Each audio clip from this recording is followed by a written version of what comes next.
다시 돌아오는 것, 그것이 중요합니다. 할렐루야, 주님의 평강이 여러분의 삶 가운데 넘치시길 바랍니다. 오늘 우리가 함께 묵상하고 싶은 하나님의 말씀은 시편 43편 1절 말씀입니다. 하나님이여 나를 판단하시되 경건하지 아니한 나라에 대하여 내 송사를 변호하시며 간사하고 불의한 자에게서 나를 건지소서. 이런 생각을 해볼 때가 있습니다. 내 믿음이 한결같으면 얼마나 좋을까? 꾸준하게 어떤 상황에서도 흔들리지 않고 한결같이 좋으면 어떨까?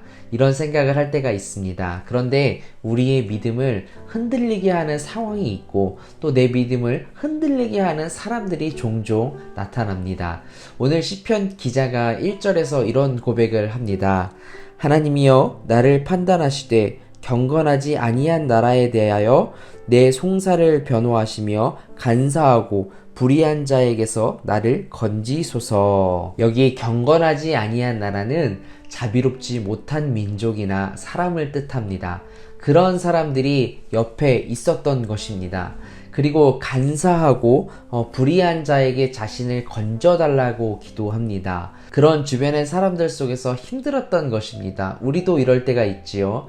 교회 나가서 믿음 생활 좀 잘 이어가 보려고 하는데 꼭 방해하는 어떤 일들이 생길 수 있고 내 믿음을 방해하는 어떤 일들이 생길 수가 있는 것입니다. 이때 시편 기자가 아주 잘한 것이 있었습니다. 사람에게 호소하지 않고 하나님께 기도를 한 것입니다. 우리가 그럴 수 있기를 바랍니다. 정답은 하나님께 있음을 시편 기자는 너무나도 잘 알고 있었기에 하나님께서 내 인생 가운데 직접 개입해달라고 요청합니다. 그것이 3절 말씀입니다. 주의 빛과 주의 진리를 보내시어 나를 인도하시고 주의 거룩한 산과 주께서 계시는 곳에 이르게 하소서. 아멘. 내 힘으로 안 되니까 이런 겁니다. 천부여 의지 없어 손들고 주께로 나옵니다. 그런 마음으로 하나님께 피한 것입니다. 주의 거룩한 산과 주께서 계시는 곳, 그곳이 어디입니까? 하나님 나라 천국 아닙니까?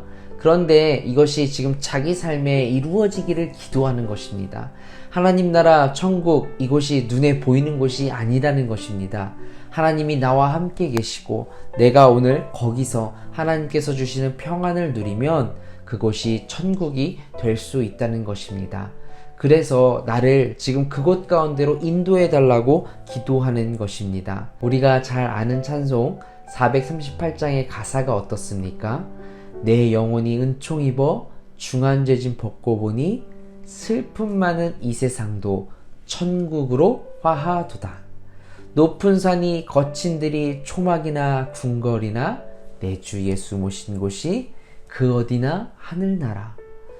주 예수와 동행하니 그 어디나 하늘나라. 그럼 우리도 지금 하늘나라를 누릴 수 있는 줄 믿습니다. 바리새인들이 예수님께 천국이 어떤 곳인지에 대해서 물어봅니다. 이때 예수님께서 이렇게 말씀해 주십니다. 누가복음 17장 20절 21절 말씀입니다. 바리새인들이 하나님의 나라가 어느 때에 임하니까 묻거늘 예수께서 대답하여 이르시되 하나님의 나라는 볼 수 있게 임하는 것이 아니요 또 여기 있다 저기 있다고도 못하리니 하나님의 나라는 너희 안에 있느니라. 아멘. 사랑하는 성도님들, 천국을 간절히 바라는 여러분의 삶 가운데 하나님의 나라가 꼭 임하길 주님의 이름으로 축원합니다. 4절 말씀을 보면 시편 기자는 결국 하나님을 찬양하고 있습니다. 승리를 찬양합니다.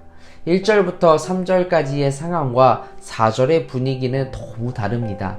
기도가 그런 것입니다. 기도는 내 마음의 복잡하고 두려운 마음들을 잘 정돈시킵니다. 그리고 다시 일어서게 하는 힘이 있는 줄 믿습니다. 그런 기도의 은혜를 누리시길 축복합니다. 믿음 생활할 때 실망할 때 있습니다. 또 흔들릴 때 있습니다. 그러나 다시 돌아오는 것, 그것이 중요합니다. 결국 그 자리를 끝까지 지키며 기도하는 자가 하나님의 나라를 누리는 것입니다. 하나님을 바라보고 기대하심으로 여러분 안에 허락해 두신 그 천국의 은혜를 마음껏 누리시기를 주님의 이름으로 축원합니다. 하나님, 오늘도 기도함으로 내 마음을 잘 정돈하여 내 안에 있는 하나님 나라의 기쁨과 평안을 누리며 살게 하여 주시옵소서. 주신 말씀 감사드렸고 주 예수 그리스도 이름으로 기도드립니다. 아멘.